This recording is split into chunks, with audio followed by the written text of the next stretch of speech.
So welcome back to controversial games. तो BGIS के final तक हम लोग पहुंच चुके हैं और हम लोग कह सकते हैं कि जो BGMI है वो बहुत ही ड्रामेटिक रहा है। अभी तक काफ़ी सारे हैकिंग के एलिगेशन रखे हैं, काफ़ी सारे रीजिंग के एलिगेशन लगे थे और अभी एक और रीजिंग का एलिगेशन सामने निकल के आए हैं। ये इसमें आपको थोड़ी बहुत एक्सक्लूसिव इंटरव्यू भी देखने को मिलेगी, जिसमें ऑब्वियसली मैं था, अयोगी गेमर भी थे और एक्स्ट्रा ऑर्डिनरी भी थे, एक्स लायंस के एक प्लेयर का, जहाँ पर वो समझा रहे कि क्या हुआ है क्या नहीं हुआ है, सभी कुछ आपको देखने को मिलने वाला है। तो वीडियो को लाइक कर देना, चैनल को सब्सक्राइब करके बेल आइकन को प्रेस कर देना। जी हाँ, मैं आपको बता दूं कि जो एक्स लायंस के प्लेयर्स हैं उन्होंने दो टीम पर एक्विजिशन लगाया है। सबसे पहले इन्होंने एक्विजिशन जो लगाया है वो लगाया है द सुपारी गैंग के ऊपर। जी हाँ, इनका कहना है कि जब जो सुपारी गैंग है और जो पहले वाली टीम थी 1SP नाम से, वो उन्होंने सेम ही टीम है, बस उनके जो प्लेयर्स है वो सेम है, उसने नाम अलग किए हैं। मैं उन्हें ये कहा कि इन प्रोसेस इनको पता चला कि जो टैक्टिकल का एक प्लेयर है वो अंडर एज है और वो अपना भाई का आधार कार्ड लेके खेल रहा है। तो इन दोनों टीम के ऊपर थोड़ा बहुत जो एलिगेशन है वो लग रहा है। जी हाँ, उनका जो इंटरव्यू था उसमें उन्होंने शॉर्ट में सीन को एक्सप्लेन किया था। उन्हें क्या कहा था आप लोग देख सकते हैं। यहाँ पे मैं एक डिस्क्लेमर दे देता हूँ। जो डिस्क्लेमर है वो ये है कि मैंने जो TSG के प्लेयर्स उनको कॉन्टैक्ट करने की कोशिश की थी। दोनों को मैंने मैसेज करके रखा था, काफ़ी टाइम पहले मैसेज कर दिया था। सुबह एक्चुअली मैंने मैसेज कर दिया था क्योंकि मुझे सुबह ये सब सीन समझ में आ गया था, पता चल गया था। फिर अभी तक इनका रिप्लाई नहीं आया, इसी के वजह से आपको अभी वन साइड POV देखने को मिलता है। अगर उनका रिप्लाई आता है तो मैं आपको वो भी POV दे दूंगा और लास्ट में क्या ऑफिशियल का डिसीजन है वो भी इन्होंने बताया है, तो वो भी आप लोग देख लेना। सबसे पहले मेरा तो कुछ सीन था ही नहीं इनके ऊपर वीडियो बनाने का या फिर कोई भी है। हम रात को हमारी टीम डिसबैंड करके सो गए थे, ठीक है।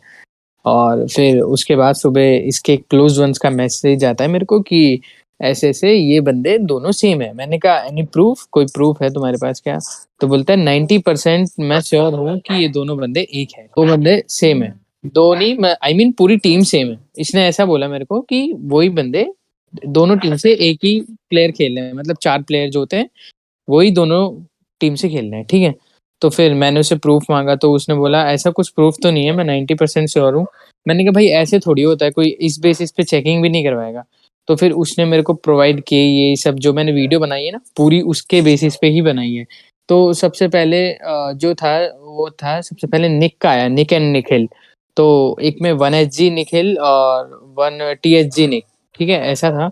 तो फिर उसमें क्या सीन था, दोनों के कंट्रोल सेम थे। मैंने इंस्टा चेक करा उनका, उसने इंस्टा शेयर करा, तो दोनों के कंट्रोल सेम थे। और उस प्लेयर को, मतलब जो वो बंदा है उनका क्लोज वंस है, उन्होंने सब बता रखा है कि हाँ हाँ ऐसा ऐसा है, हमने किया है, ठीक है। जैसे जैसे उसने मुझे कॉल पे भी ये सब बातें पूरी एक्सप्लेन करी, सब कुछ बताया उसने शुरू से लेके एंड तक, ठीक है। तो फिर कंट्रोल हमने चेक करे, कंट्रोल एकदम पॉइंट टू पॉइंट एकदम सेम थे कंट्रोल। और फिर उसके बाद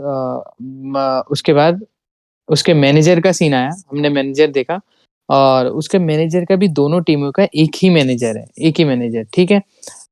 तो फिर मैंने इतना वीडियो बनाई इस पे, ठीक है। फिर मैंने वो अपलोड कर दी, लेकिन हाँ हमने ऑफिशियल से बात करी तो ऑफिशियल ने बोला कि हम इस पे इन्वेस्टिगेशन करेंगे। और एक सीन और आया टैक्टिकल किड का, उन्होंने बोला हाँ उसका भी इशू आ रहा है। उन्होंने वो बात खुद ही बोली, उन्होंने ये बोला कि टैक्टिकल किड का भी इशू है, उसे भी हम चेक करेंगे आज बैठ के।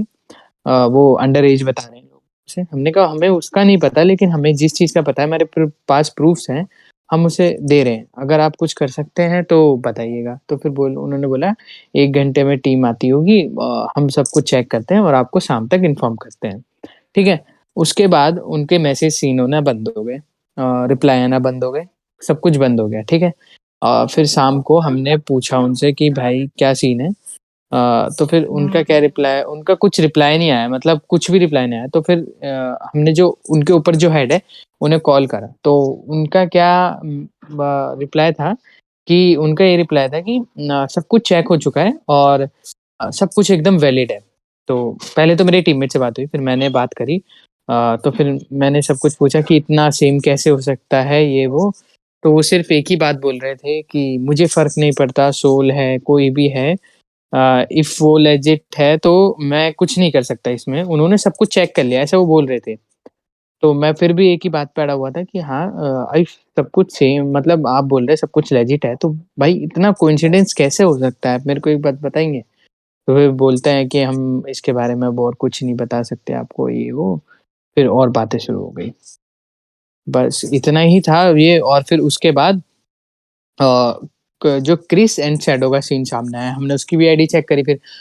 तो उन बंदों के भी दोनों के कंट्रोल्स एकदम सेम थे, ठीक है, दोनों के कंट्रोल्स एकदम सेम थे। कोई भी इधर से उधर इतना सा भी गैप नहीं था, ठीक है। चलो एक बंदे का हमने मान लिया कि कोइंसिडेंस हो गया, प्रॉपर कंट्रोल सेम है। दुनिया में 1000 लोगों के होते हैं, 2 बंदों के, चलो वो भी मान लिया आपका कि 2 बंदों के भी सेम हो गए कोइंसिडेंस, बहुत तगड़े तगड़े कोइंसिडेंस, ठीक है। और फिर उसके बाद क्या सीन होता है, उनका मैनेजर भी सेम है, ठीक है। चलो हमने ये भी मान लिया कि भाई मैनेजर भी सेम है।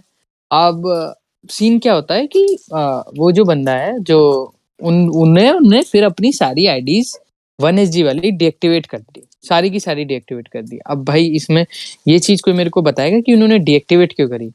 उन्होंने इसे, मैंने वो वीडियो अपलोड करी, जस्ट उसके 10 मिनट्स बाद मैं देखता हूँ कि सारी आईडीज डीएक्टिवेट हो गई। अब लोग बाग आधे बोलेंगे कि स्लॉट के लिए कर रहे हैं ये सब, लेकिन मैं सच बताऊं तो भाई जो बात है वो है। हाँ भाई स्लॉट के लिए कर रहे हैं, हम वैसे भी जिससे बात हुई थी ऑफिशियल से, उन्होंने साफ साफ मना कर दिया है। तो अब कुछ हो नहीं सकता है, बस मैं क्लियर करना चाहता था, तो मैंने वो वीडियो इन द एंड डाली थी।